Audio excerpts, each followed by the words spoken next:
Yɛfrɛ me Chief Mohammed the First,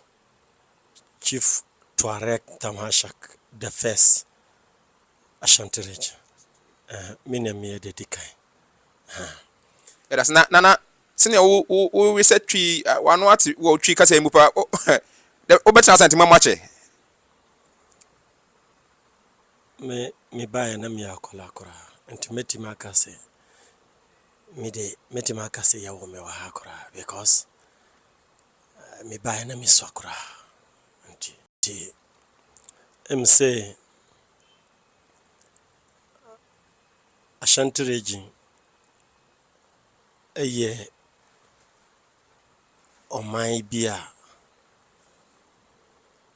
odo ahoho pa but 1990 bibi bebre mako country bebre but the way Asantefo esi wo odo edima ahoho no me anka Sunday Chief Mohammed ebruma agene me enemy ntiasenso